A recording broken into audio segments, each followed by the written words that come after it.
प्रभु ने कैन को एक ही कहा, यदि तू भला करे तो तेरी भी प्रार्थना, तेरी भी बलिदान, तेरा भेंट को मैं क्या करूंगा, ग्रहण करूंगा। इसलिए आज मेरे प्रिय भाई बहनों, मेरे परमेश्वर के अच्छे दास दासियों, मैं आपसे विनती करता हूँ कि आप दूसरों से जलन मत रखिए जो कैन ने किया और परमेश्वर से शापित हो गया।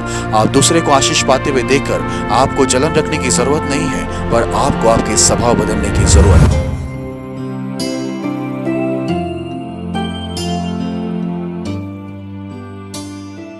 Praise the Lord. आज का विषय है स्वभाव। तो आइए हम लोग इस विषय के लिए प्रार्थना करेंगे। खुदावंद यीशु मसीह, हम धन्यवाद करते हैं इस समय के लिए जो आपने हमें दी है। हम दुआ करते हैं परमेश्वर, इस विषय को आप आशीष करें, वचन को अच्छा एक्सप्लेन होने में पवित्र आत्मा से आपकी दास की मदद सहायता करें। जो भी इस वचन को सुने देखे प्रभु, उन सभी को भी इस वचन के द्वारा उनको जरूर आशीष करना आप करेंगे। धन्यवाद करते हैं, प्रार्थना यीशु के नाम में करते हैं, आमीन। तो आज का जो विषय है वो है स्वभाव। जैसे हम लोग ने कई वीडियो स्वभाव के बारे में देखा है, और हमारा स्वभाव जो है विशेष करके बदलना बहुत ज़रूरी है बाइबल के मुताबिक, परमेश्वर के नियम के मुताबिक। तो हम लोग आइए शुरुआत में जो हम लोग दो मुख्य वचन को पढ़ते हैं उसे हम लोग पढ़ेंगे और फिर हम लोग आगे को बढ़ेंगे। सबसे पहले हम लोग पढ़ेंगे इफिसियों उसका 2 अध्याय 3 वचन हम पढ़ेंगे।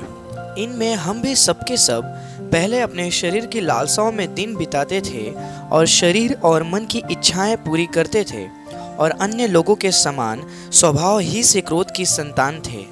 Praise the Lord. यहाँ पर बाइबल के अंदर साफ लिखा हुआ है कि इनमें हम भी सबके सब, ऐसा नहीं कि कोई एक व्यक्ति, पर इनमें हम भी सबके सब, यानी पृथ्वी का हर एक व्यक्ति। बोलते पहले हम लोग अपने शरीर की लालसाओं में दिन बिताते थे, जो शरीर को चाहिए वो उसमें हम दिन बिताते थे। हमारा 24 घंटा उसी में जाता था, हमारी शरीर की जो लालसा है उसे पूरा करने में।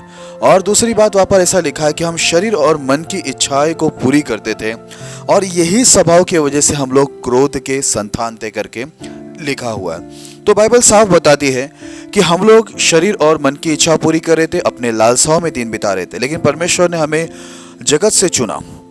बाइबल बताती पहले तुम भी, हम भी, सब भी, और सब कोई, हर कोई यही काम कर रहा था, शरीर की लालसाओं में दिन बिताना, शरीर और मन की इच्छाओं को पूरी करना। हम प्रभु की इच्छाओं को नहीं पूरा करते थे।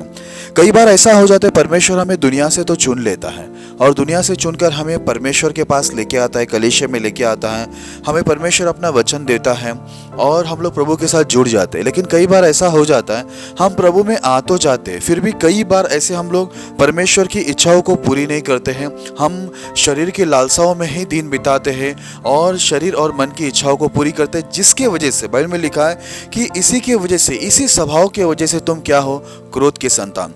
ये एक ऐसा स्वभाव है या कि परमेश्वर के विरुद्ध में उठना, यानी परमेश्वर की इच्छा पूरी नहीं करना पर अपनी इच्छा को पूरी करना, अपनी शरीर मन की इच्छा।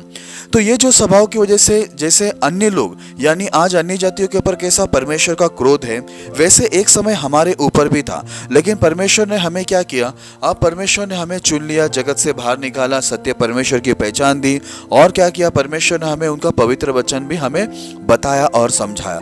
लेकिन कई बार ऐसा हो जाता है कि हम संसार से जब निकलते हैं तो हम लोग कलीसिया में आते हैं, हम लोग भले वचन को सुनते हैं, प्रार्थना करते हैं, हम लोग प्रचार भी सुनते हैं, लेकिन कई बार फिर भी हम लोग चर्च में रहने के बावजूद भी, प्रभु के साथ रहने के बाद भी हम लोग का जीवन जो है, हमारा स्वभाव बदलता नहीं।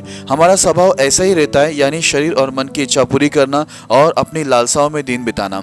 इसकी वजह से कई बार क्या होता है, हम प्रभु में रहने के बाद भी परमेश्वर का क्रोध हमारे ऊपर ऐसा रहता है। क्रोध हमारा इसलिए रहता है क्योंकि हम लोग प्रभु में रहने के बाद भी अपनी शरीर और मन की इच्छा पूरी करते, प्रभु की इच्छा पूरी नहीं करते हैं। तो परमेश्वर ने हमें आज शरीर और मन की इच्छा पूरी करने वाले स्वभाव से बाहर निकालने के लिए और ईश्वरीय परमेश्वर के स्वभाव में लाने के लिए हम लोग को एक वचन दिया है, उसको हम लोग पढ़ेंगे। 2 पत्रस 1 अध्याय और उसका 4 वचन। जिनके द्वारा उसने हमें बहुमूल्य और बहुत ही बड़ी प्रतिज्ञाएं दी है, ताकि इनके द्वारा तुम उस सड़ाहट से छूटकर जो संसार में बुरी अभिलाषाओं से होती है, ईश्वरीय स्वभाव के समभागी हो जाओ। Praise the Lord. यहाँ पर साफ लिखा है, परमेश्वर का वचन में पवित्र आत्मा साफ लिखा हुआ है यहाँ पर कि हमें क्या दिया है परमेश्वर ने, बहुमूल्य और बहुत ही बड़ी प्रतिज्ञा, जिसके द्वारा हम लोग क्या करें, हम लोग उस संसार में जो बुरी अभिलाषाओं से जो सड़ाहट होती है उससे छूट कर हम लोग कहाँ पर आए? ईश्वरीय स्वभाव में। आज मैं आपको एक बात बताना चाहता हूँ। आज देखो, परमेश्वर ने जब आदम और हवा को बनाया था, ये लोग पूरी तरह से परमेश्वर के स्वभाव में थे, लेकिन जब शैतान ने इनके अंदर पाप बोया तो मनुष्य में पाप आ गया और उनके स्वभाव में परिवर्तन आ गया। यानी वो लोग पूरी तरह से बुराई से भरपूर उनका स्वभाव हो गया। पहले आदम हवा परमेश्वर की इच्छा को पूरी करते थे, परमेश्वर से बात करते थे, लेकिन जब पाप आया तो वो लोग अपने शरीर और मन की इच्छाओं को पूरी करना और लालसाओं में दिन बिताना इंसान ऐसे शुरू हो गया। इसकी वजह से प्रभु ने क्या किया? आज देखो, परमेश्वर बार बार हम लोग को इस संसार में, भले ही पाप आ गए, हम सब पाप में थे, हजारों साल से लोग पाप में थे, लेकिन परमेश्वर ने अपने दास, अपने नबियों को, अगुवों को भेजा, वचन को लेकर भेजा। और अभी भी नया करार में हम पढ़ते तो बाइबल में लिखा हमें बहुमूल्य और बहुत ही बड़ी प्रतिज्ञा दी गई है, ताकि हम लोग उसके द्वारा हम लोग संसार की उस बुरी अभिलाषाओं से जिसमें हम लोग सड़ रहे हैं, उससे परमेश्वर हमें छुड़ाकर कहाँ लेके आए? ईश्वरीय स्वभाव में। परमेश्वर की पहली इच्छा है कि हम लोग ईश्वर यानी परमेश्वर के स्वभाव में आ जाए। जैसे नया करार में और एक बार ऐसा लिखा हुआ है कि जैसा मसीह का स्वभाव वैसा तुम्हारा स्वभाव हो। ये ऐसा क्यों लिखा है? इसका कारण यह है कि आज परमेश्वर स्वर्ग में बैठा हुआ है और हमारे लिए सबसे बड़ी प्रतिज्ञा परमेश्वर ने क्या दिया कि एक दिन मैं आऊंगा। यीशु मसीह ने कहा एक दिन मैं आऊंगा और तुम्हें ले जाऊंगा, जहां पर मैं हूं वहां पर तुम रहोगे। आज परमेश्वर उस जगह पर बैठा है स्वर्ग में, क्योंकि उनका स्वभाव अच्छा है। परमेश्वर इसलिए चाहता है कि पहले हम लोग अगर स्वर्ग में हमें जाना है तो हमें इस पृथ्वी में रहते हुए जब तक हम जिंदा है उसी में हमें परमेश्वर के स्वभाव में आना पड़ेगा। इसलिए परमेश्वर हमें उस बुरी अभिलाषाओं में चलने वाला जो स्वभाव है, शरीर या मन की इच्छाओं को पूरी करने वाले स्वभाव से निकालने के लिए परमेश्वर ने हमें बहुमूल्य और बड़ी प्रतिज्ञा जो यीशु मसीह के द्वारा, और परमेश्वर हमको क्या किया है? परमेश्वर ने इस बड़ी और बहुमूल्य प्रतिज्ञा को परमेश्वर ने हमें दिया है, जो परमेश्वर का शास्त्र है, परमेश्वर का वचन है। आज वो यीशु मसीह उसमें परिपूर्णता है। बाइबल में लिखा है, यीशु मसीह ने कहा मैं व्यवस्था को लोप करने नहीं पर पूरा करने आया हूँ। तो आज हम लोग को जरूरी है कि ये वचन जब हम लोग इसको पढ़ते, सिर्फ पढ़ना नहीं चाहिए और सिर्फ सुनना नहीं चाहिए, हम लोग को पढ़ना और सुनना और विशेष करके उसे क्या करना चाहिए? उसमें चलना चाहिए, उसको अमल करना चाहिए। जब हम लोग उसमें चलने शुरू होते तब क्या होता है? हमारा स्वभाव बदलने लगता है और हम लोग ईश्वरीय स्वभाव में जाने लगते हैं, हम प्रभु के स्वभाव में बदलते जाते हैं। ये वचन ही है, परमेश्वर का वचन ही है जो हमें परमेश्वर के वचन में क्या कर सकता है? परमेश्वर के स्वभाव में हम लोग को ला सकता है। इसलिए मेरे प्रिय भाई बहनों, आज ये बातों को आप अच्छी रीति से जान लो कि हमारा पहला जो स्वभाव था वो था शरीर और मन की इच्छा पूरी करना और शरीर की हम लोग अभिलाषाओं में दिन बिताना। ये जो स्वभाव की वजह से हमारे पर प्रभु का क्रोध था करके लिखा है। फिर दूसरा हम लोग ने अभी पढ़ा कि परमेश्वर ने हमें क्या किया? यीशु मसीह में बड़ी और बहुमूल्य प्रतिज्ञा दी, जिसके द्वारा हम उस सड़ाहट से जो संसार में बुरी अभिलाषाओं से होती है, परमेश्वर हमें छुड़ा कर क्या करे? इस वचन के द्वारा हमें छुड़ा कर उस बुराई से हमें ईश्वरीय स्वभाव मिला। क्योंकि जब तक हम परमेश्वर के स्वभाव में आते नहीं हैं, स्वर्ग में जाना हमारे लिए कठिन है। पृथ्वी में एक इंसान बहुत सारे आशीषों को प्राप्त कर लेता है, क्योंकि वचन में लिखा है मांगो तो तुम्हें दिया जाएगा। परमेश्वर विश्वासियों को भी देता है, परमेश्वर अन्य जातियों को भी मांगे तो परमेश्वर उनको भी खिलाता है। इंसान और जानवर दोनों को खिलाने वाला परमेश्वर है। लेकिन सिर्फ संसार में हम आशीष पाने से हम लोग स्वर्ग में नहीं जाएंगे, पर स्वर्ग में जाने के लिए हमें परमेश्वर के स्वभाव में आना आवश्यक है करके बाइबल बताती है। अभी हम आपको एक उदाहरण मैं बताना चाहूँगा जुना करार से कि कैसे स्वभाव के बारे में हम लोग सीखते कि एक इंसान के अंदर कैसा स्वभाव होता है। एक इंसान का अंदर दो स्वभाव हो सकते हैं, एक है परमेश्वर का स्वभाव, दूसरा है शैतानी स्वभाव। जब एक इंसान के अंदर परमेश्वर का स्वभाव होता है तो वो पूरी तरह से आत्मिक रूप में चलता है, वो आत्मिक इच्छा को पूरी करता है, परमेश्वर की इच्छा को पूरी करता है। पर अगर कोई शैतानी सांसारिक स्वभाव किसी के अंदर रहता है तो वो व्यक्ति क्या करेगा? अपनी शरीर और मन की इच्छा पूरी करेगा और अपनी लालसाओं में, शारीरिक लालसाओं में वो हमेशा दिन बिताएगा। तो मैं आपको एक उदाहरण देना चाहता हूँ। हम लोग आएंगे उत्पत्ति की पुस्तक में, हम लोग आते हैं उसका 4वां अध्याय, हम लोग 3 से लेकर 5 तक पढ़ेंगे। कुछ दिनों के पश्चात कैन यहोवा के पास भूमि की उपज में से कुछ भेंट ले आया और हाबिल भी अपनी भेड़ बकरियों के कई एक पहलोटे बच्चे भेंट चढ़ाने के लिए आया और उनकी चर्बी भेंट चढ़ाई। तब यहोवा ने हाबिल और उसकी भेंट को तो ग्रहण किया, परंतु कैन और उसकी भेंट को उसने ग्रहण न किया। तब कैन अति क्रोधित हुआ और उसके मुंह पर उदासी छा गई। Praise the Lord. यहाँ पर देखो बाइबल क्या बताती है, हम लोग यहाँ पर पढ़ते हैं आदम का जो बेटा है, दो बेटे के बारे में बताया गया है। जो एक का नाम है कैन, दूसरे का नाम है हैबिल। कैन जो है वो बड़ा बेटा है, हैबिल जो है वो है छोटा बेटा। अब जो कैन जो था वो खेती करता था, और जो हैबिल था वो क्या करता था, वो भेड़ बकरियों का चराने वाला था। तो बाइबल क्या बताती है कि कैन ने क्या किया, अपने जो उपज में से उसने कुछ तो भी लेकर क्या किया, यहोवा के पास लेके आकर उसको परमेश्वर को बलिदान किया। वैसे ही हैबिल क्या किया, उसमें उसके जो भेड़ बकरियों में से पहलौठा बच्चों को लेकर क्या किया, परमेश्वर को भेंट चढ़ाया। तो ऐसा हुआ, यहोवा ने हैबिल और उसकी भेंट को तो ग्रहण किया, परंतु कैन जो था उसका जो भेंट है उसको परमेश्वर ने ग्रहण नहीं किया।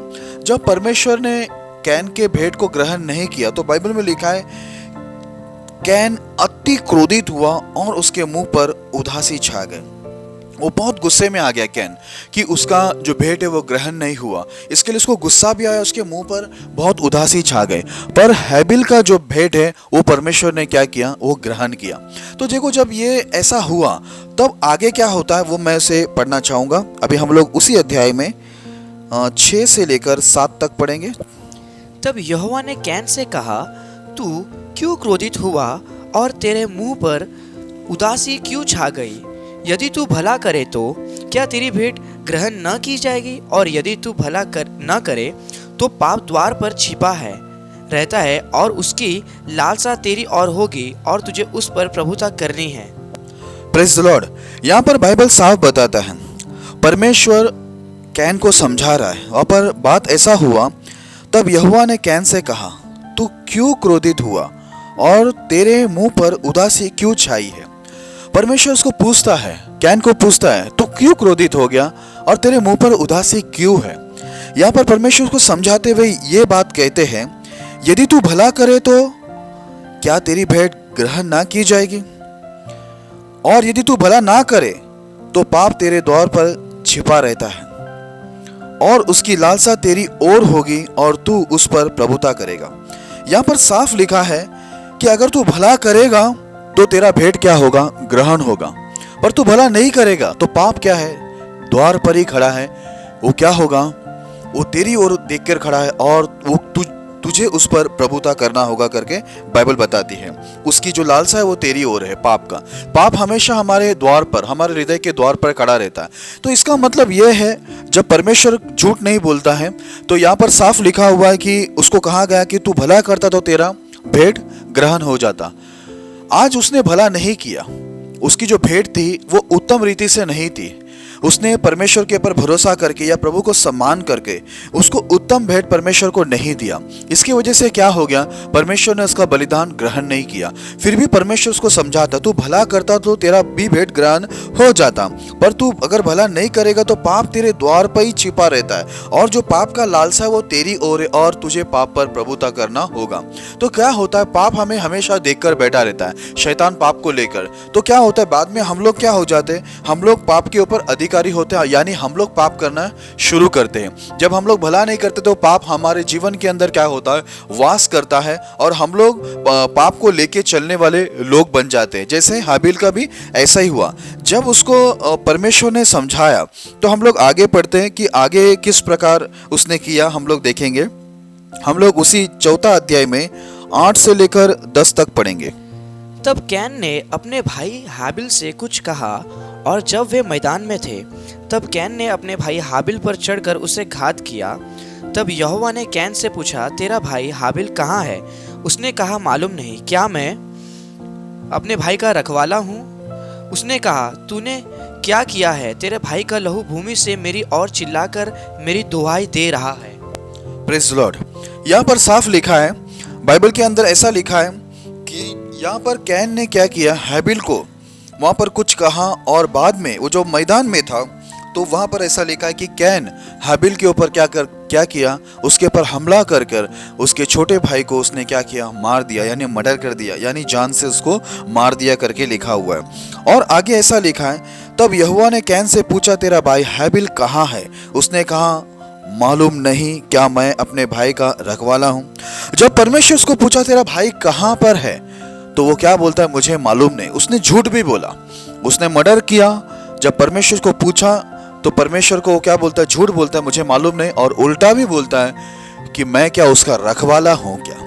आज देखिए उसका स्वभाव को हम लोग देखते, किस प्रकार वो अपने भाई को मार दिया, किस प्रकार वो अपने भाई से जलन रखा, किस प्रकार उसने अपने भाई से नफरत रखा और अपने भाई को जान से मार दिया। सोचो उनके माँ बाप पे क्या बीती होगी जब उनको मालूम पड़ा होगा कि उनका एक बड़ा बेटा ने अपने छोटे बेटे को जान से मार दिया, कितना दुख हुआ होगा। तो आप देखिए इसके अंदर कैसा स्वभाव था कैन के अंदर। ऊपर से जब इसको परमेश्वर पूछता है तो वो साफ इंकार करता है और झूठ बोलता है कि मुझे पता नहीं है, और ऊपर से वो परमेश्वर को ही उल्टा बोलता है कि मैं क्या उसका रखवाला हूं क्या। आज देखिए कैसा उसके अंदर गंदा स्वभाव, शैतानी स्वभाव, कैसे शारीरिक स्वभाव है उसके अंदर, जो एक घमंड का स्वभाव, एक कंपटीशन का स्वभाव कि मेरा भाई का ग्रहण हो गया, उसको अच्छा नहीं लग रहा है कि उसका भाई का जो भेंट ग्रहण हो गया। इसके वजह से देखो आज भेंट ग्रहण करना नहीं करना हो परमेश्वर के हाथ में था, पर हैबिल की ऐसी कोई भी गलती नहीं थी कि उसको जान से मार दिया जाए, पर इसने क्या किया, उससे जलन रखा, उससे नफरत रखा, उससे ईर्ष्या रखा, और कंपटीशन के हिसाब से उसने क्या किया, अपने भाई को जान से उसने क्या कर दिया, मार दिया। फिर हम लोग देखते हैं कि आगे क्या हुआ। आगे हम लोग पढ़ते हैं उसी अध्याय में 11 से लेकर हम लोग 13 तक हम पढ़ेंगे। इसलिए अब भूमि जिसने तेरे भाई का लहू तेरे हाथ से पीने के लिए अपना मुंह खोला है, उसकी ओर से तू शापित है।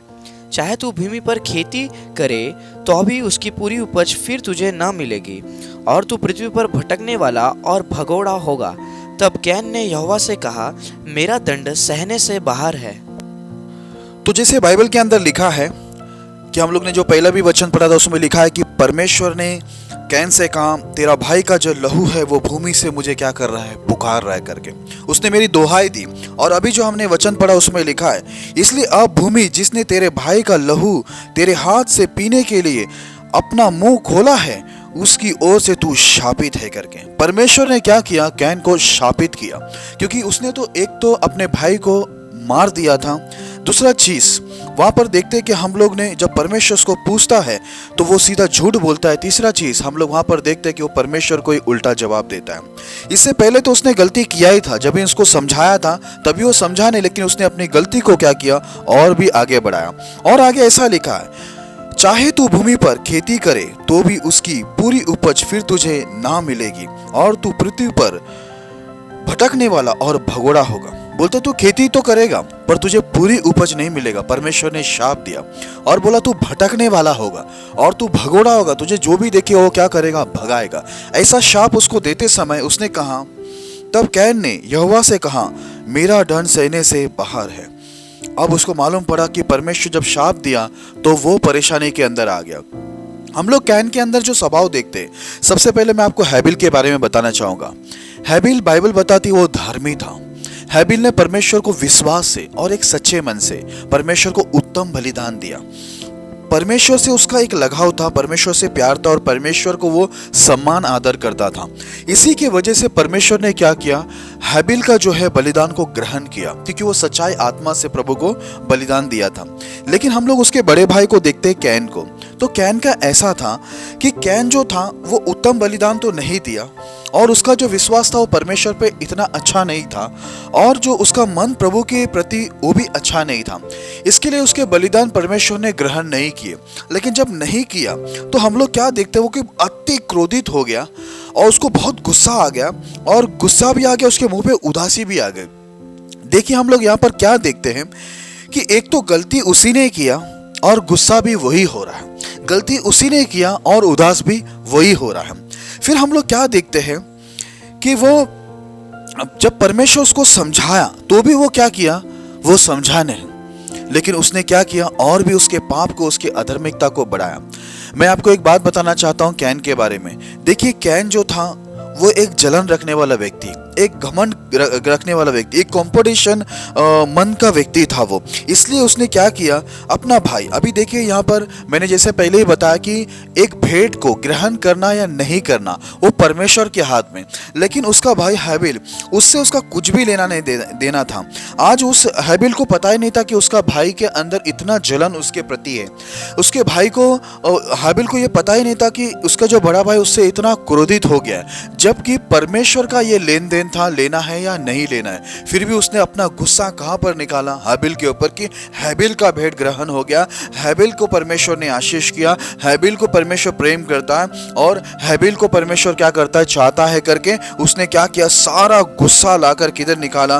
वो परमेश्वर को तो कुछ नहीं कर सकता, उसने जाकर क्या किया, हाबिल को मार दिया। आज देखिए, कई बार आज हम लोग के जीवन में भी ऐसा ही होता है। कई बार सगा भाई भाई में ऐसा होता है, सगा बहन बहन में होता है, कई बार कलीसिया में जो भाई बहन होते हैं उसमें आपस में ऐसे टकरार होते हैं, कई बार पास्टरों में भी क्या होता है, ऐसे स्वभाव पाए जाते हैं जो आपस में उन लोगों के कंपटीशन, जलन, ईर्ष्या, नफरत, ऊंच नीच, भेदभाव, ऐसे बहुत चीज हम लोग को मसीह भाई बहनों में, परमेश्वर के दास दासियों में देखने मिलता है। जो कैन का स्वभाव है वैसा स्वभाव पास्टरों में और प्रभु के दासियों में और विश्वासी भाई बहनों में भी हमें देखने को मिलता है। जो गंदा स्वभाव जो परमेश्वर की ओर से नहीं पर संसारिक और शारीरिक स्वभाव होता है, यानी वो घमंड का स्वभाव, ईर्ष्या का, नफरत का स्वभाव होता है। और ऐसे स्वभाव रखने की वजह से ही हम परमेश्वर के क्रोध के संतान होते हैं। इसलिए यहाँ पर लिखा है परमेश्वर ने कैन को क्या किया, उसको शापित किया। देखो हम लोग क्या देखते हैं उसके स्वभाव के अंदर कि उसने परमेश्वर को उलट कर जवाब दिया और वो उसने झूठ भी बोला और उसने क्या किया, घमंड दिखाया और अपने भाई को जाकर क्या कर दिया, मार दिया।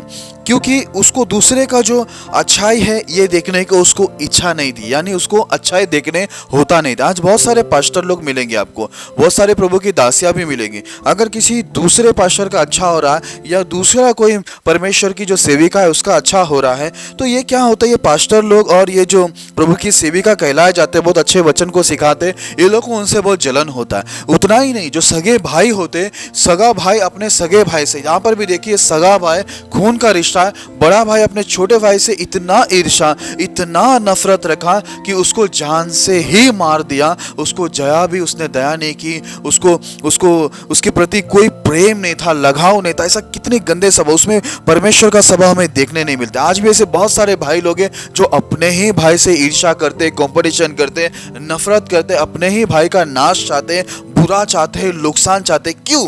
क्योंकि उनमें भी जो कैन की जो आत्मा थी, कैन में जो स्वभाव था, वो स्वभाव आज भी, आज इस तारीख में भी आज बहुत सारे भाई बहनों के अंदर देखने मिले। कितने बहन लोग हैं जो अपनी बहनों से, कई बार अधिक समय ऐसा मैंने बाइबल में देखा कि बहुत सारे बड़े भाई होते या बड़ी बहन होती है, ये अपने छोटी बहन से या छोटे भाई से ये लोग क्या करते हैं, बहुत ज्यादा ईर्ष्या रखते हैं। अगर उनका भला हो रहा है, वो प्रभु में बढ़ रहे या प्रभु उनको आशीष दे रहा है या प्रभु उनकी प्रार्थना को सुन रहा है, आराधना ग्रहण कर रहा है, तो बहुत सारे जो भाई होते हैं या बहन होते हैं वो अपने ही भाई के विरुद्ध या अपने ही बहन के विरुद्ध लोग क्या करते हैं, विरुद्ध में उठकर उनको नुकसान पहुंचाते हैं। तो मैं ऐसे भाई बहनों से जो ईर्ष्या रखते, अपने ही भाइयों से, अपने ही बहन से जो ईर्ष्या रखते हैं, या दूसरे पास्टर से या दूसरी सेविका से या कोई कलेशे के अंदर आपस में एक दूसरे से आप अगर ईर्ष्या नफरत रखते हो, तो मैं एक बात बता दूं आपको। पहली बात, आप इस बात को समझ लें, अगर आप भला करते हो, यानी आप अच्छा करते हो,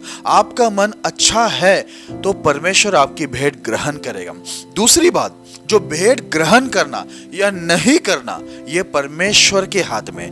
तीसरी बात, किसी को आशीष देना या नहीं देना यह परमेश्वर के हाथ में होता है, यह प्रभु का लेन देन होता है। अगर परमेश्वर किसी सामने वाले, आपका भाई हो या आपकी बहन हो या कोई और चर्च का भाई बहन हो, उसको अगर आशीष दे रहा है तो वो अच्छा कुछ करता होगा, वो भला होगा, वो सच्चाई आत्मा से परमेश्वर के पीछे होगा, वो परमेश्वर के सामने सही होगा, इसलिए प्रभु उसको आशीष करता होगा। आपको उसको मारने की जरूरत नहीं है, आपको खुद को बदलने की जरूरत है। आप आपके सगा भाई हो या बहन हो, आपको उनको नुकसान पहुंचाना है, उनसे ईर्ष्या नफरत करने की जरूरत नहीं है, पर आपको अपने आप को बदलना है। यहां पर कैन ने क्या किया, अपने गलतियों को नहीं बदला। जब परमेश्वर उसको समझाया तो असल में उसको समझना जरूरी था, पर वो समझा नहीं। आज भी ऐसे बहुत लोग मिलेंगे, पास्टर लोग मिलेंगे, प्रभु की दासियां मिलेंगे, विश्वासी भाई और बहन भी मिलेंगे। अगर आप उनको वचन से अगर ये बात समझाने जाओ कि ईर्ष्या मत रखो, नफरत मत रखो, तो वो भी ये कैन की तरह क्या करेंगे मालूम है, उलट के जवाब देंगे। वो लोग मानेंगे नहीं,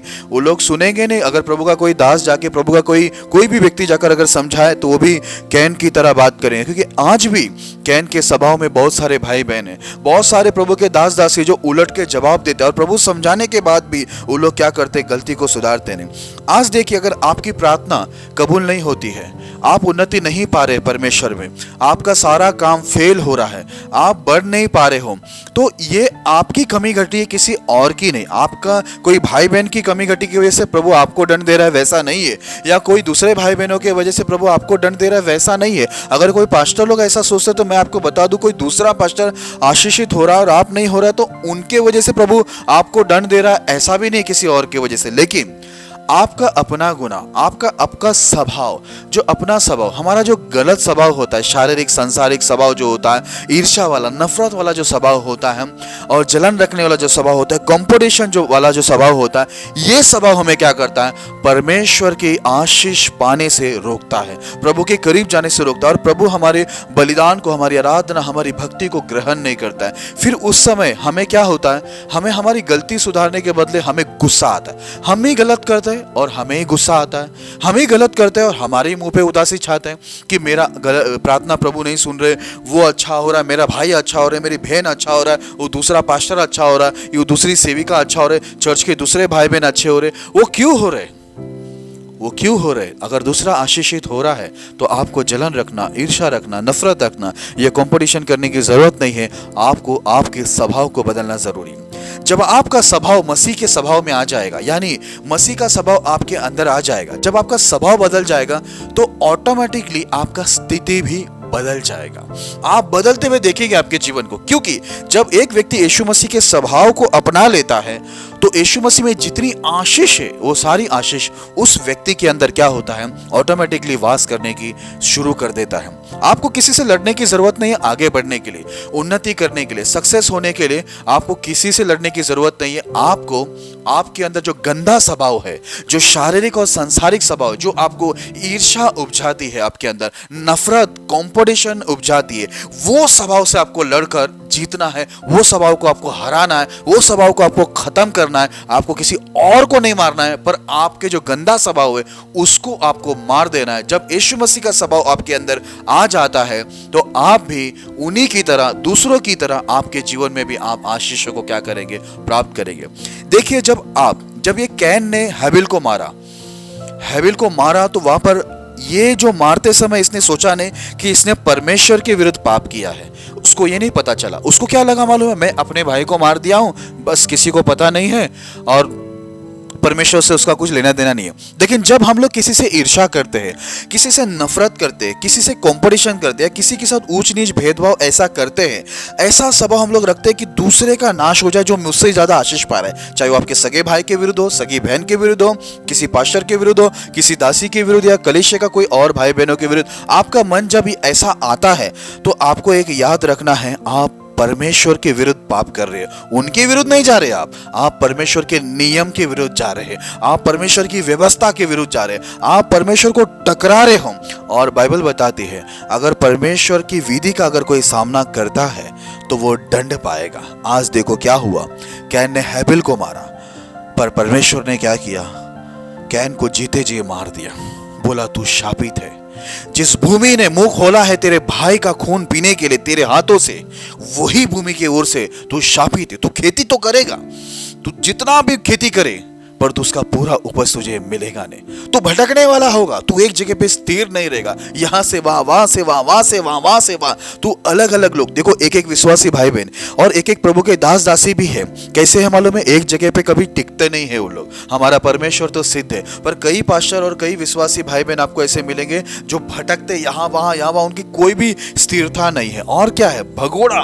बाइबल के अंदर लिखा, परमेश्वर उसको एक शाप दिया, तू भगोड़ा होगा, जो भी तुझे देखेगा क्या करेगा? भगा देगा। आज कई पास्टर है, कई दासियां है, कई विश्वासी भाई बहन है, इनका भी एक जगह स्थिर नहीं है। इनको क्या करते? बहुत लोग भगा देते। क्यों? क्योंकि ये लोग परमेश्वर के, मसीह के स्वभाव में नहीं है। जब आप मसीह के स्वभाव में रहता है तो मसीह आपके, यीशु मसीह आपके साथ रहता है। हर कदम पर, हर जगह पर वो आपका साथ देकर आपको उन्नति कराता है, हर बातों में। चाहे वो कलीसिया बढ़ाने के विषय हो, चाहे आपके जीवन की पर्सनल कोई आशीर्वाद हो, आपके घर की आशीष हो, नौकरी बिजनेस की आशीष हो, परमेश्वर आपको उस चीजों में उन्नति करता है जब जब आप अपने आप को मसीह के स्वभाव में लाते हैं। इसलिए देखो मेरे प्रिय भाई बहनों, परमेश्वर कभी गलत करता नहीं है। अगर आप किसी से नफरत कर रहे हैं तो आप परमेश्वर पे भी दोष लगा रहे हैं। अगर आप किसी के साथ कंपटीशन कर रहे हैं, आप प्रभु के साथ क्या कर रहे हैं, आप लड़ने के लिए कोशिश कर रहे हैं। आप किसी का बुरा चाहते हैं तो आप परमेश्वर का विधि का सामना कर रहे हैं। और निश्चय याद रखना, आप किसी का भी ये पृथ्वी पे जलन रख के कंपटीशन करते हुए उनका नुकसान करो या नुकसान करने का सोचो, लेकिन आपको जो दंड देने वाला है वो नहीं होगा। यहाँ पर हैबिल ने नहीं उसको रिटर्न मारा, लेकिन परमेश्वर ने उसको क्या किया, जीते जी ऐसा मारा कि वो अधमरा जैसा जीवन उसका हो गया। हम लोग एक वचन को पढ़ते हैं और फिर हम लोग आगे बढ़ेंगे। पहला शामुएल उसका 15 अध्याय 29 वचन को हम पढ़ेंगे। और जो इज़राइल का बलमुल है वह न तो झूठ बोलता और न पछताता है, क्योंकि वह मनुष्य नहीं है कि पछताए। Praise the Lord. जैसे मैंने आपको पहले ही बताया, परमेश्वर कभी गलत करता नहीं। यहाँ पर लिखा है, और जो इज़राइल का बलमुल है वह ना तो झूठ बोलता और ना पछताता है, क्योंकि वह मनुष्य नहीं कि वो पछताए। आज हमारा परमेश्वर कभी गलत काम करता नहीं, वो झूठ नहीं बोलता और वो पछताता नहीं, क्योंकि वो इंसान नहीं है। एक इंसान बहुत सारी चीज़ों में गलत करता है, झूठ भी बोलता है, पर परमेश्वर झूठ बोलता नहीं और वो गलत कुछ करता भी नहीं, और पछताने की भी ज़रूरत उनको नहीं पड़ती, क्योंकि वो इंसान नहीं है। बाइबल बताती, जैसे मैंने आपको अभी थोड़ा समय पहले आपको बता दिया था कि अगर एक इंसान अच्छा कर रहा है, जैसे परमेश्वर ने कैन को बोला कि अगर तू भला करे तो तेरी भी भेंट ग्रहण हो जाएगी, पर अगर तू भला ना करे तो पाप तेरे द्वार पर है और उसकी जो लालसा है वो तेरे ऊपर है, और तुझे उस पर प्रभुता करना होगा। वो पाप तुझ में वास करेगा और तू पाप को क्या करेगा, छलाएगा। तो पाप हमारे अंदर वास कभी करता है, जब हम लोग भला नहीं करते। तो यहाँ पर देखो, जो भला करता है, जैसे हैबिल का मन अच्छा था प्रभु के प्रति, इसलिए क्या हो गया, परमेश्वर उसकी भेंट को ग्रहण किया। इसलिए मैं आपको बता रहा हूँ ये बात कि आप ये मत सोचो कि परमेश्वर कुछ गलत कर रहे हैं। कई बार आप ये सोचते हैं, कई बार आपको ऐसे ख्यालात आते हैं कि नहीं, मैं भी, परमेश्वर ने मुझे चुना है, मुझे सेवा के लिए चुना है, मुझे क्यों आशीष नहीं मिल रही है। हाँ, ऐसा करके आपको बहुत दुख और तकलीफ होने लगता है। दूसरे के ऊपर आपको गुस्सा आने लगता है। जो आपके सामने दूसरा कोई पास्टर हो या सेविका हो या आपका सगा भाई या सगी बहन हो या चर्च का कोई और भाई बहन हो, तो आपको उन पर गुस्सा आने लगता है। आपको जब आशीष नहीं मिलती तो आप गुस्सा वहाँ पर निकालते। कई बार आपको परमेश्वर से भी गुस्सा हो जाते हैं आप। कई बार परमेश्वर से भी आपको निराशा होती है कि मुझे क्यों सक्सेस नहीं मिल रहा, मुझे मेरी उन्नति क्यों नहीं हो रही है। तो मैं आपको बता दूं, परमेश्वर गलत नहीं कर रहे हैं। अगर आपका मन सही नहीं है तो आपको भी आशीष नहीं मिलेगा, आपको कैन की तरह शाप मिलेगा। अगर आपका स्वभाव कैन के समान है तो आप आशीष के लिए आप अपेक्षा मत रखना, क्योंकि परमेश्वर न्यायी है। वो कभी, अभी मैंने वचन पढ़ा, वो गलत नहीं कर सकता, वो झूठ बोलता नहीं और वो पछताता भी नहीं, क्योंकि वो मनुष्य है ही नहीं, वो परमेश्वर है। इसलिए आज मैं आपको एक वचन बताना चाहूंगा कि हम लोग कैसे जीवन को जिए। एक वचन हम लोग पढ़ते हैं, हिब्रानियों उसका 3 अध्याय 12 वचन हम पढ़ेंगे। हे भाइयों, चौकस रहो कि तुम में ऐसा बुरा और अविश्वासी मन ना हो जो तुम्हें जीवते परमेश्वर से दूर हटा ले जाए। Praise the Lord. यहाँ पर देखो, साफ कहता है परमेश्वर का सेवक पवित्र आत्मा से परिपूर्ण होकर ये वचन को लिखता है, हे भाइयों, चौकस रहो कि तुम में ऐसा बुरा और अविश्वासी मन ना हो जो जीवित परमेश्वर से दूर हटा ले जाए। यहाँ पर देखो, हम लोग को देखना जरूरी है कि आज हमारे अंदर ऐसा बुरा स्वभाव नहीं आना चाहिए, ऐसा बुरा और अविश्वासी मन नहीं होना चाहिए कि वो हमें परमेश्वर से दूर हटाए। जैसे आज क्या हो गया, कैन परमेश्वर की नजर में गिर गया। किसकी वजह से? उसके खुद की वजह से, क्योंकि उसका बुरा मन हुआ। उसका मन कैसा हो गया? उसका मन गलत हुआ परमेश्वर के विरुद्ध में, उसके भाई के विरुद्ध में उसका मन गलत हुआ। उसके मन में परमेश्वर के प्रति विश्वास नहीं था। जो परमेश्वर उसको समझाया, उसका मन में ये विश्वास नहीं था कि मेरा परमेश्वर, अगर मैं अपनी गलती को सुधारूं तो मेरा परमेश्वर भी मुझे क्या करेगा, मेरी भेंट को और मुझे ग्रहण करेगा और मुझे भी क्या करेगा, आशीष देगा। ऐसे कई पास्टर, कई प्रभु के दासी लोग हैं, कई विश्वासी भाई बहन लोग हैं, जो लोग ऐसे ही हैं जिनको परमेश्वर पे अच्छा भरोसा नहीं रहता है। इसकी वजह से वो लोग क्या करते हैं, वो लोग अपनी गलती को सुधारने के बदले वो लोग किसी दूसरे को नुकसान पहुंचाने के लिए कोशिश करते रहते हैं। वो लोग दूसरे से लड़ने के लिए, दूसरे की बुराई करने के लिए, दूसरे को नीचे गिराने के लिए वो लोग क्या क्या करते रहते हैं। पर ये सब कामों से आपका दिन बीत जाएगा, आपके सालों बीत जाएंगे, पर आपके जीवन में आशीष, आपके जीवन में परमेश्वर का वो समाधान कभी नहीं आएगा। इसलिए मैं आपको कहता हूं, आप दुनिया को आरोप लगाने से अच्छा, दुनिया से लड़ने से अच्छा, दुनिया से ईर्ष्या करने से अच्छा, दुनिया से कंपटीशन करने से अच्छा, दुनिया को नुकसान पहुंचाने से अच्छा ये है कि आप आपके स्वभाव को बदलो। क्योंकि यहाँ पर अभी हमने पढ़ा है भाइयों, चौकस रहो कि तुम में ऐसा बुरा और अविश्वासी मन ना आए कि तुम्हें वो परमेश्वर से दूर हटा दे। एक इंसान परमेश्वर से दूर हटता कब है? जब उसमें बुरा, उसके मन में बुरा आता है और अविश्वास आता है, तो वो क्या करता है? परमेश्वर से दूर हटता है। आप ये बात को क्यों नहीं समझते कि अगर आप सही है, आप सही करोगे, आप नियम के अधीन में रहोगे, तो परमेश्वर जो आशीष तो दूसरों को दे रहा है, आपके भाई बहनों को दे रहा है, दूसरा दास प्रभु के दूसरे दासी को दे रहा है, वो आपको भी देने के लिए ताकतवर है। क्या वो कंगाल है? क्या उसकी क्या सीमित उसकी आशीष है या सीमित सामर्थ है कि वो कुछ लोग को ही आशीष कर सकता है? ऐसा नहीं है, वो सबको दे सकता है।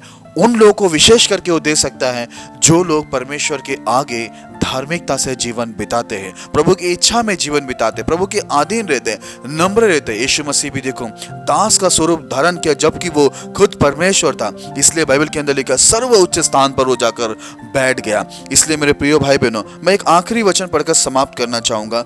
गलतियों उसका 5वां अध्याय उसका 26 वचन हम पढ़ेंगे। हम घमंडी होकर ना एक दूसरे को छेड़े और ना एक दूसरे से डाह करें। बाइबल बताती है हम घमंडी होकर ना एक दूसरे को छेड़े और ना एक दूसरे से ढा करे।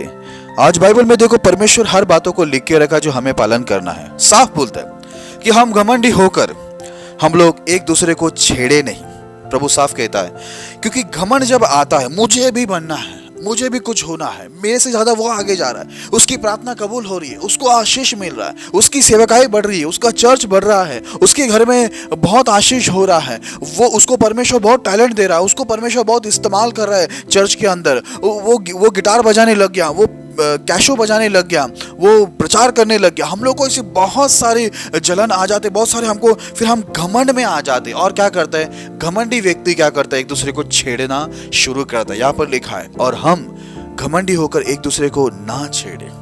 आज बहुत देखो इसने क्या किया? छेड़ा ही नहीं, उसको जान से ही मार दिया। और क्या लिखा? और ना एक दूसरे से ढा करे। परमेश्वर की आत्मा हर जगह से जुना करार, नया करार एक ही बात बताता है कि हम दूसरे से नफरत ना करें, ढा ना करें। जो कैन ने अपने सगे भाई, अपने माँ बाप से जन्मा अपना छोटा भाई से क्या किया? इतना ढा किया। उसकी कुछ भी गलती नहीं थी, उसकी एक ही गलती थी कि वो धार्मिक था, उसका एक ही गलती थी कि वो परमेश्वर से प्रेम रखता था, उसकी एक ही गलती थी कि वो परमेश्वर को सम्मान करता था, उसकी यही गलती थी कि उसने परमेश्वर को उत्तम बलिदान दिया। बस इसी के वजह से उसका अपना सगा बड़ा भाई उससे इतना ढा किया, इतना वो घमंड से भर गया, बोला मेरे से आगे कोई नहीं जाना चाहिए। उसकी प्रार्थना कबूल हुई, परमेश्वर उसको समझाया था, लेकिन फिर भी बोलता उसकी प्रार्थना कबूल हो गई, उसको आशीष मिल रहा है, उसको प्रभु चाह रहा है, वो प्रभु में बढ़ रहा है, मैं उसका क्या करूंगा? उसको मैं नाश करूंगा। और उससे जाकर उसने झगड़ा किया,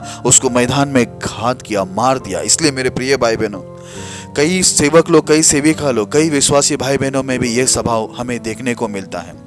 अगर आप कैन की तरह स्वभाव रखते हो तो आप कभी आशीष नहीं पाओगे। आपके जीवन में हर दिन, हर महीने, हर साल आपके जीवन में हमेशा शाप बढ़ता जाएगा, क्योंकि परमेश्वर अन्याय नहीं। जैसे मैंने अभी पढ़ा, इज़राइल का जो परमेश्वर है वो कभी झूठ नहीं बोलता, वो कभी गलत नहीं करता और पछताता भी नहीं, क्योंकि वो इंसान नहीं, वो परमेश्वर है। उसको किसी सबूत और गवाह की जरूरत नहीं है कि सही क्या है, गलत क्या है। उसने साफ कहा, कैन अगर तू भला करता तो मैं तेरा भी प्रार्थना ग्रहण करता, यदि तू भला करता तो मैं तेरी सेवकाई को आशीष करता, यदि तू भला करता तो मैं तुझे टैलेंट और बुद्धि देता, यदि तू भला करता तो मैं तेरे घराने और तुझे क्या करता? आशीष करता, यदि तू भला करता तो मैं तेरे काम और तेरे बिजनेस को भी क्या करता? आशीष करता। आज हम लोग भला करते नहीं हैं, यानी भला करना यानी प्रभु के नियम के अनुसार हम नहीं चलते हैं, तो हम लोग के जीवन में जब शाप आता है तो हम लोग उन लोगों से चिढ़ने लगते जो परमेश्वर में अच्छा चल रहे और सचमुच परमेश्वर में धार्मिक और प्रभु के करीबी है, प्रभु से प्रेम करते हैं और प्रभु की आशीष पाते हैं। हम उनसे जलने लगते हैं क्योंकि हमारे अंदर परमेश्वर का स्वभाव नहीं रहता है। इसलिए बाइबल के अंदर हमने पढ़ा कि इनमें हम भी सब के सब पहले शरीर की लालसाओं में दिन बिताते थे और शरीर और मन की इच्छाओं को पूरी करते थे, और इसी स्वभाव की वजह से हम क्रोध के संतान थे। आज शारीरिक व्यक्ति जो शरीर की लालसा में दिन बिता रहा है, शरीर मन की इच्छा पूरी कर रहा है वो प्रभु की इच्छा को समझ नहीं पाएगा कि प्रभु की इच्छा क्या है।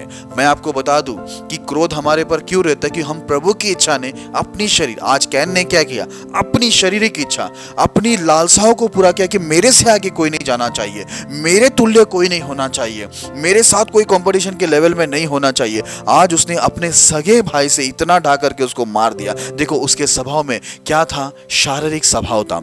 इसी की वजह से उसके ऊपर प्रभु का क्रोध आया। इसलिए परमेश्वर ने हमें, दूसरा वचन जब हमने पढ़े थे शुरुआत में, इसलिए लिखा है कि परमेश्वर ने हमें बहुमूल्य और बहुत ही बड़ी प्रतिज्ञा यानी परमेश्वर का शास्त्र दिया है ताकि हम उन सड़ाहट से जो संसार में बुरी अभिलाषाओं से होती है उससे छूट कर ईश्वरीय स्वभाव के सौभाग्य हो जाओ। क्योंकि आज संसार में क्या है, सड़ाहट है, जो बुरी अभिलाषा। आज बुरी अभिलाषा क्या है, मुझे उससे आगे बढ़ना है। पास्टर लोग को भी कंपटीशन है, बुरी अभिलाषा है उनके अंदर। क्या है, मेरा कलीसिया उससे ज्यादा होना चाहिए, मैं उससे नामचीन होना चाहिए, मेरे द्वारा बहुत बड़े बड़े चंगाई, छुटकारा, मुक्ति होना चाहिए, लोग मेरी तारीफ करना चाहिए। ये सब स्वभाव है। ऐसे बहुत सारे सगे भाई भाई में हो जाता है, सगे बहन बहन में होता है कि मेरी तारीफ होना चाहिए, मैं उन्नति करना चाहिए, मैं ऊपर जाना चाहिए, मेरे आगे कोई नहीं जाना चाहिए, मेरा सगा भाई हो या बहन हो। कई बार कलीसिया में आपस में भाई बहन लड़ जाते हैं कि मुझे आगे बढ़ना है, मुझसे आगे कोई नहीं होना चाहिए, मैं अपना टैलेंट दूसरों को नहीं सिखाऊंगा, मेरे से आगे कोई बढ़कर परमेश्वर की सेवा में नामचीन नहीं होना चाहिए, पास्टर के सामने नामचीन नहीं होना चाहिए, लोगों के सामने नामचीन नहीं होना चाहिए। ये सारा जो स्वभाव है, ये जो स्वभाव है आपका शारीरिक स्वभाव, सांसारिक स्वभाव। आप शरीर में दिन बिता रहे हो, आप शरीर की लालसाओं को पूरी करो। ये शरीर की लालसा है, ये प्रभु की लालसा नहीं, प्रभु की इच्छा नहीं, ये आपकी शरीर और मन की इच्छा। और यही स्वभाव की वजह से आप क्रोध के संतान हो। प्रभु इसी से छुड़ाने के लिए आपको दिया है बहुमूल्य और बड़ी प्रतिज्ञा यानी परमेश्वर का शास्त्र। आप इसको पढ़िए, इस वचन को पढ़े और इस वचन को सम्मान करें, इस वचन को ग्रहण करें। जब आप इस वचन के अधीन में आओगे तो परमेश्वर के स्वभाव के सहभागी हो जाओगे। और जब आप परमेश्वर के स्वभाव में बदल जाओगे तब परमेश्वर की सारी आशीष जैसे दूसरों को हो रहा है वैसे आपको होगा। क्योंकि प्रभु ने कैन को एक ही कहा, यदि तू भला करे तो तेरी भी प्रार्थना, तेरी भी बलिदान, तेरा भेंट को मैं क्या करूंगा, ग्रहण करूंगा। इसलिए आज मेरे प्रिय भाई बहनों, मेरे परमेश्वर के अच्छे दास दासियों, मैं आपसे विनती करता हूं कि आप दूसरों से ढा जलन मत रखिए जो कैन ने किया और परमेश्वर से शापित हो गया। आप दूसरे को आशीष पाते हुए देखकर आपको जलन रखने की जरूरत नहीं है, पर आपको आपके स्वभाव बदलने की जरूरत है। मैं आपसे आखिर में एक ही बात कहूंगा कि आप कैन की तरह शरीर और मन की इच्छा पूरी करने वाला इंसान ना बने और बुरा स्वभाव धारण ना करे, पर परमेश्वर की इच्छा पूरी करने वाला इंसान बने। क्योंकि वो शरीर और मन की इच्छा पूरी करने के लिए वो गया और अपने भाई को उसने नफरत किया, उसने परमेश्वर की बातों को माना नहीं और अपने भाई को जाकर घात किया। क्योंकि वो शारीरिक हो गया था, उसका स्वभाव बुरा हो गया था, उसके स्वभाव में ईर्ष्या और नफरत आ गई थी, उसके स्वभाव में गंदगी आ गई थी। इसके वजह से उसने आज क्या किया, परमेश्वर का अनुग्रह खो दिया और प्रभु की ओर से वो शापित हो गया। उसने अपने माँ बाप के सामने भी उसने क्या किया, वो गिर गया। वो परमेश्वर का जो अनुग्रह उसके माँ बाप के द्वारा भी जो उसके ऊपर था, वो पहला बेटा था और वो अनुग्रह भी वो क्या हो गया, उसने माँ बाप का भी अनुग्रह खो दिया। उसने अपने सगे और अच्छे और धार्मिक भाई जो सचमुच परमेश्वर में धार्मिक था, ऐसे अच्छे भाई को भी क्या कर दिया, उसने खो दिया। और आखिरकार वो भटकने वाला और भगोड़ा बन गया। वो जहाँ भी जाएगा लोग यही बोलेंगे कि क्या है, उसने अपने भाई से ढा किया, नफरत किया, ईर्ष्या की, जलन रख और अपने भाई का अच्छा नहीं चाहा। ऐसा इंसान है, इसको क्या करो, भगा दो। वो भटकता रहेगा और लोग उसको देखकर क्या करेंगे, उसको कोई भी खड़ा नहीं करेगा और वो परमेश्वर के अनुग्रह से भी वो वंचित हो गया था। इसलिए आज उसने बहुत कुछ खो दिया। क्यों खोया? क्योंकि उसके बुरे और गंदे और शारीरिक इच्छा और सांसारिक इच्छा और अपनी मन की इच्छा पूरी करने के लिए वो घमंडी हो गया। इसकी वजह से उसने सब कुछ खो दिया। इसलिए मेरे प्रिय भाई बहनों, आप कैन का जो स्वभाव था वो स्वभाव धारण ना करें। और आप ऐसा स्वभाव धारण करते हो तो आप भी प्रभु के अनुग्रह और अपने माता पिता को और अपने भाई बहनों को आप और अपने चर्च के भाई बहनों को और बहुत सारे लोगों को आप खो दोगे। लेकिन अगर आप अच्छा स्वभाव यानी यीशु मसीह का स्वभाव धारण करते हो तो आज तक आपने जो प्राप्त नहीं किया है, या आपको ऐसा लगता है कि मुझे नहीं मिला, या आपको ऐसा लगता है कि पहले मेरे पास ये सब कुछ आप चला गया, तो मैं आपको निश्चय कहता हूं कि आप प्रभु का जब स्वभाव को धारण करोगे तो आपने जो कुछ खोया है उसे भी प्राप्त करोगे, और जो अभी तक आपको नहीं मिला है वो सब चीज़ भी परमेश्वर आपको क्या करेगा, देगा। और प्रभु का अनुग्रह आपके ऊपर बहुतायत से होगा, और आपके परिवार का अनुग्रह और कलीसिया का अनुग्रह और बहुत लोग का अनुग्रह आपके ऊपर होगा, क्योंकि जिसके ऊपर परमेश्वर का अनुग्रह होता है उसके ऊपर सबका अनुग्रह शुरू हो जाता है। इसलिए आज मैं आपको आखिर में भी एक ही बात बोल के ख़त्म करता हूँ कि आप किसी दूसरे से नफरत करने से, ईर्ष्या करने से या किसी से कंपटीशन करने से आप कभी आगे नहीं बढ़ोगे। आपको एक ही काम करना है, आपको आपका स्वभाव बदलना है, आपका जीवन और आपकी स्थिति पूरी तरह से बदल जाएगा और आप बहुत आशीषित होंगे। परमेश्वर आपको ये संदेश के द्वारा बहुत आशीष करे।